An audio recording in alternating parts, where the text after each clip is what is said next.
అదే RTV app వార్తల్ని క్షణాల్లో చదివే అవకాశం ఉంటుంది. ఒక న్యూస్ పేపర్, ఒక టెలివిజన్ ఛానల్ మీ చేతుల్లో ఎప్పుడూ ఉంటాయి. నెల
2 నెలలు అవుతుంది.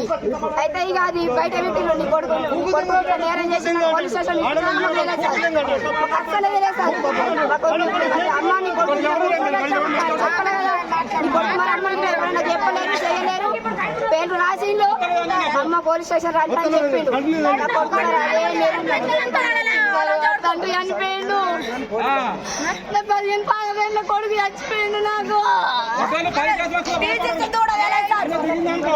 దసరా సెలవులప్పుడు గంగమ్మని చెల్ల గంగమ్మని బీర్నంది నేను స్కూల్లోకి వచ్చిన. నేను సెలవులప్పుడు వచ్చిన 9వ నెల 10 జరిగింది ఆ విషయం.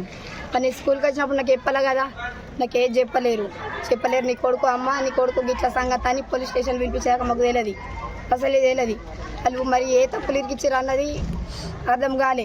అమ్మన్నది కూడా తెలియదు. నీ కొడుకు గిట్ల సంగతి అని చెప్పాలి కదా, మరి పిలిపించి నన్ను అడగల కదా, అడగలేరు, చేయలేరు.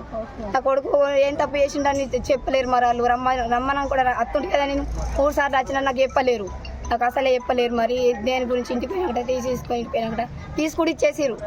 తీసి ఇచ్చిండ్రు. నీ కొడుకు అమ్మ ఏడన్నా తెప్పించుకొని తీసి ఇచ్చిండ్రు. చెప్పాలి కదా, అప్పుడు కూడా చెప్పలేదు. 3-4 సార్లు వచ్చినప్పుడు మరి అమ్మ నీ కొడుకు ఇట్లా నేరం అని చెప్పాలి కదా, చెప్పలేదు. నాకు అసలే తప్పు అని చెప్పలేరు.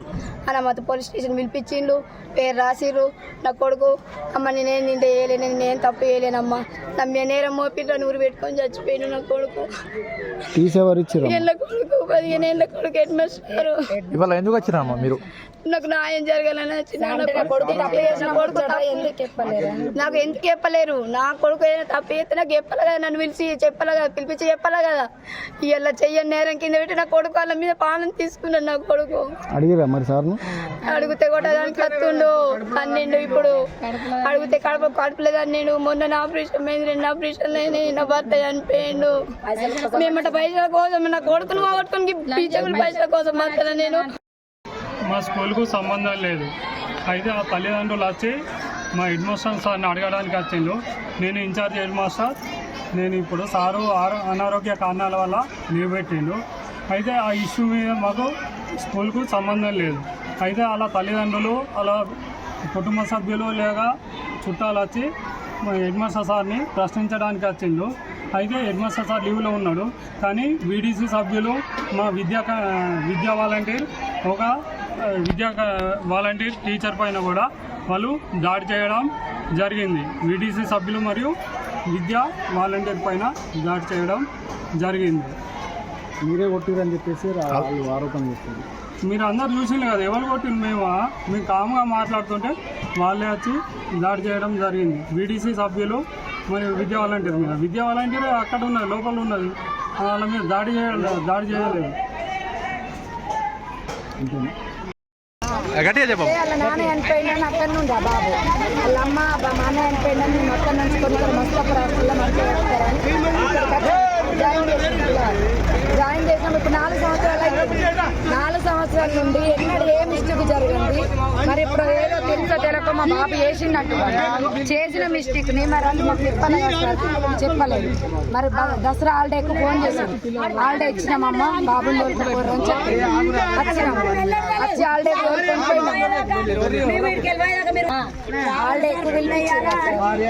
సెలవులు ఇచ్చినప్పుడు బాబుని తీసుకెళ్ళండి అని అన్నప్పుడు మేము వచ్చినాం సార్. వచ్చి బాబుని తీసుకెళ్ళి వెళ్ళినప్పుడన్నా మరి ఇట్లా పిల్లాన్ని గొడవ పెట్టుకున్నారమ్మా, మరి మీ పిల్లానికి మరి భయం చెప్పుకోండి ఇట్లా జరిగిందని మరి సాలరన్న మాకు ఆ రోజు చెప్తే ఆ రోజే తెలుస్తుంది.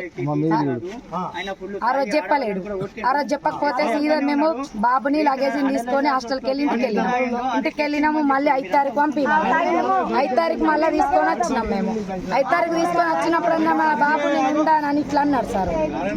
అప్పుడు హాస్టల్కి వచ్చిన రోజన్నా మరి మీ బాబుకి ఇట్లా వేసిండ్రు, పిల్లలు గొడవ పెట్టుకున్నారు అమ్మ అని ఆ రోజు కూడా సార్ మాకు చెప్పాలి కదా సార్. హెడ్ మాస్టర్ చెప్పలేడు, ఓళ్ళు చెప్పలేరు. చెప్పాక ఈ బాబుకు తీసిచ్చిండ్రు. మా వదినతో ఏం చేశారు, ఇక్కడ సంతకం పెట్టామా అని అన్నారు. మేమేమో చదువుకోలేము సార్, మాకేం తెలియదు. సంతకం పెట్టినాం మేము. అది దేని గురించి పెట్టించుకున్నాడో కూడా మాకు తెలియదు. వాళ్ళన్నీ ముందే రాసుకున్నారు, సంతకం పెట్టమంటే మేము పెట్టినాం. పెట్టి ఆ బాబుని ఇదిగో అమ్మ మీ బాబు తీసిద్దాం, బాబుని తీసుకొని పోండి అని అన్నాడు. అనగానే మేము పోయినాం సార్. పోయినాక కొన్ని రోజులకు ఇప్పుడు మొన్న 10వ నెల 28వ తారీఖు రోజు ఖానాపూర్ పోలీస్ స్టేషన్కు రమ్మని ఫోన్ చేసిండు. మరి మేము వచ్చినాం, మాకు ఏం తెలియదు కదా. వచ్చినాక మరి ఎందుకు సార్ మమ్మల్ని పిలిపించారంటే పిల్లలు గొడవ పెట్టుకున్నారమ్మా అని అన్నాడు. ఏం గొడవ సార్ మరి మాకైతే తెలియదు. 2 సార్లు 3 సార్లు హాస్టల్ వచ్చినాం. మరి సార్లు చెప్పలేరు, హెడ్ మాస్టర్ చెప్పలేరు, పెద్ద సార్ చెప్పలేరు, వాచ్మెన్ చెప్పలేరు, ఓళ్ళు రాజాతన అనేది కూడా ఉంటారట. వాళ్ళందరూ ఓళ్ళు కూడా మాకు చెప్పలేరు. మరి ఎందుకు పిలిపించారు సార్ అంటే ఇట్లా మీ బాబు 4 బాబులు మీ బాబు కూడా ఉన్నాడట అమ్మ ఇట్లా వేసిరట అంటే మరి సార్ 9వ నెల 16కు జరిగిన విషయము ఈ 10వ నెల 8 లాస్ట్లో ఎందుకు చెప్పారు సార్ మాకు చెప్తే మరి మా బాబుని అప్పటి సంది మేము కూడా ఏదన్నా మరి మేము కూడా తెలుసుకుంటుంటాం కదా సార్. మాకేం తెలియదు, సడన్గా మా బాబు మమ్మల్ని ఇక్కడికి పిలిపించిండ్రు. ఇప్పుడు ఈ విషయం మాకు చెప్తున్నారు. FIR రాసేసిర్రు సార్లు కూడా మేము వచ్చే వరకు అంటే అన్ని రాసేసిర్రు. నిర్మల్ తీసుకపోర్రమ్మా, నిర్మల్ జడ్జి దగ్గరకు తీసుకపోర్రా అని అన్నారు తెల్లని దాకా. అప్పుడు 10 అవుతుంది, 10-11 అవుతున్నాయి నైట్కు. సర్కార్ దవాఖానలో తీసుకుపోయారు. ఏమో పుట్టు మచ్చలు అవి ఇవి చెకప్ చేసిరట మా బాబుకు. మేము అడిగినాం, రాజు మనం ఏమైనా తప్పు చేసినావా నాన్న అని కూడా అడిగినాం. మేమేం చేయలేనని అత్తమ్మ అని అన్నారు. నేనేం చేయలేను అత్తమ్మ అని అంటే వాళ్ళ అమ్మ కూడా అడిగింది, నాన్న నా మీద ఒట్టే చెప్పు నాన్న అంటే నేనేం చేయలేను అమ్మ, మా నాన్న చచ్చిపోయిన మా నాన్న మీద ఒట్టు కానీ నేను అస్సలకి ఏం చేయలేనని ఆ పిల్లడు ఒప్పుకున్నారు. జడ్జి దగ్గరకు పంపించారు. టాటా మ్యాజిక్ మాట్లాడి 4 పిల్లల్ని తల్లిని అందరిని పంపించారు. మేము బస్కి వెళ్ళినాం, వీళ్ళందరూ అందులో మ్యాజిక్లో వెళ్ళారు. జడ్జి మేడం దగ్గరికి వెళ్తే ఇది ఆల్రెడీ పేపర్ వాళ్ళకు టీవీ వాళ్ళకి అందరికీ న్యూస్ ముందే తెలిసిపోయిందట సారు. మాకైతే తల్లిదండ్రులకు తెలియలేదు. వాళ్ళకి తెలిసిట్లో ఆ విషయం పేపర్కు అందరికి వీళ్ళకి ఇచ్చేసారమ్మా. నేను చెప్పేది ఏంటంటే మీ వీళ్ళకి వారం రోజులు శిక్ష కంపల్సరీ కావాలని జడ్జి మేడం కూడా తీర్పు ఇచ్చేసి అదే నైట్లో 1 అవుతుంది నిర్మల అప్పటి నుండి ఆడికేంచంటే నిజామాబాద్ పంపించేసింది. మరి మా పిల్లవాడు తప్పు చేసిన ముచ్చట మీరు FIR రాసి కేసు వేసి అవన్నీ చేసినప్పుడు మాకు ఒక్క మాట అన్న చెప్పాలి కదా సార్ వాళ్ళు చెప్పలేరు, ఓళ్ళు చెప్పలేరు. మరి పోలీస్ స్టేషన్కి వెళ్ళినప్పుడు పోలీసు వాళ్ళన్నా మాకు ఇట్లా జరిగిందట కదా అమ్మ మీకు చెప్పలేరు సార్ అని వాళ్ళన్నా మమ్మల్ని అడగలేదా సార్? వాళ్ళు అడగలేరు, వీళ్ళు చెప్పలేరు. ఇప్పుడు మా బాబీ చనిపోయి అడిగి 4 రోజులు చచ్చిపోయిన రోజు కూడా మరి మా బాబు ఏమైనా తప్పు ఎత్తే అయినది పోస్ట్ మార్టం వేసి ఇప్పుడే నిరూపించండి. ఆ ఇజ్జతికి అయినా అన్నం తినలేదు, రోజు ఏడ్చు. నేను ఏ తప్పు చేయాలంటే నన్ను నమ్మక అక్కడికి పంపించి టీవీలలో అన్నిట్లలో పెట్టింది న్యూస్లలో. సాలరు నన్ను గిట్ల వేసిండ్రని సాలరు నాకు కంప్లైంట్ ఇచ్చిండ్రట. సాలరు వల్ల నా ఇజ్జత్ పోయింది, నేను వాళ్ళ వల్ల నేను ఏం చేసుకుంటానో నాకే తెలియదు అనుకుంటా సారు బెదిరించాను. నువ్వు ఏ తప్పు చేయలేవు, మనం వాళ్ళు ఉన్నారు కదా వాళ్ళ దగ్గరనే మన న్యాయం మాట్లాడుకుందాం అని కూడా మేము అన్నాం. కానీ మా బాబు ఏం మనసు సెన్సర్ ఎత్తుకున్నాడేమో సార్ మాకు తెలియదు. వీళ్ళ వల్ల మా బాబు ఆత్మహత్య చేసుకొని చచ్చిపోయిండు, ఊరు పెట్టుకొని చచ్చిపోయిండు మొన్న మంగళవారం రోజు 2 గంటలకు. ఈ సార్ వాళ్ళు చెప్పక, హాస్టల్ వాళ్ళు చెప్పక, ఇప్పుడు ఆమెనేమో మొన్న ఆపరేషన్ అయింది. మరి మా సారు మా బాబు చనిపోయి 4 రోజులు అవుతుంది. మీరు టీసీ ఇచ్చిండ్రు, దేని కారణంకి ఇచ్చిర్రో మాకు తెలియదు. మరి ఇతను రానందుకు ఇచ్చిండ్రా, ఇతను మరి బరాబరి అవుతలేడని ఇచ్చిండ్రా, దేని వల్ల ఇచ్చిండ్రని మేము 4 వచ్చినాము. వచ్చినప్పుడు ఇక్కడికి హాస్టల్కి వచ్చినాము. లోపలికి వెళ్ళి హెడ్ మాస్టర్ సార్ ఎక్కడ ఉంటాడు మాకు టీసీ ఇచ్చిండు. మరి ఆ సార్ ఏం చెప్పలేడు. ఆ సార్ అప్పటి నుండి పిల్లలని మట్టపోయించింది ఒక్కరోజు కూడా మాకు ఆ సార్ అనిపించలేడు. ఆ సార్ దగ్గరకు వస్తే మేము ఆ రోజు నుండి రాలేము, అటే తిరుగుడు మీద ఉన్నాము. ఈ రోజు వచ్చినాం మేము. 4 రోజులు అవుతుంది. మా బాబు ఉరిపెట్టుకొని మరి తెలిసిందో లేదో ఉరిపెట్టుకొని చచ్చిపోయింది సారు. అంత పెద్ద తప్పు చేసినప్పుడు మరి మాకు చెప్పాలి కదా సార్ అని మేము న్యాయంగా అడుగుతామని వచ్చినాం. మీరు ఎందుకు వచ్చిరని మా మెడలు పట్టి బయటకు గెంటెత్తామని లంజలాలని ఈమె కలిసి మాటలు తిట్టి ఈమె తన్నిండు కడుపు మీద సార్. ఎవరు సార్ అందులో లోపల ఉన్న సార్ ఆ సార్ పేరు మాకు తెలియదు. గజేందర్ అట సార్, గజేందర్ తాగిండు లంజలాల అట్లా ఇట్లా అనుకుంటా బూత్ మాటలు సార్. తిట్టి బయట గెంటేసిండు సార్ మమ్మల్ని. చీపిరి కట్ట ఒకసారి అందుకున్నాడు, ఇంకొకసారేమో ఎగిరి ఇట్లా బట్టి మంది ఉండగా మొట్టలకి తెచ్చేయాలా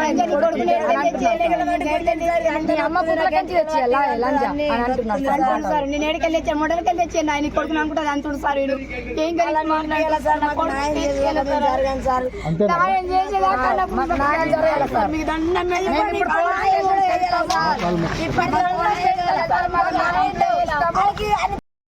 నేను మస్కాపూర్ పాఠశాలలో విద్యావాళ్ళ పనిచేస్తున్నా. అయితే మొన్న దేవీర్ రాజ్ అనే అబ్బాయి చనిపోవడం జరిగింది. ఆ చనిపోయిన దానికి స్కూల్కి ఎలాంటి సంబంధం లేదు. కానీ ఈరోజు వాళ్ళందరూ మా పాఠశాలకు వచ్చి బీడీసీ సభ్యుల మీద, అదేవిధంగా విద్యా వాలంటీర్ అయిన నా మీద కూడా దాడి చేయడం జరిగింది. ఆ దాడికి మాకు ఎలాంటి సంబంధం లేదు. వాళ్లకు నచ్చజెప్పినా కూడా వినకుండా అందరూ ఒకేసారి మూకుమ్మడిగా బీడీసీ సభ్యుల మీద, అదేవిధంగా నా మీద కూడా దాడి చేయడం జరిగింది.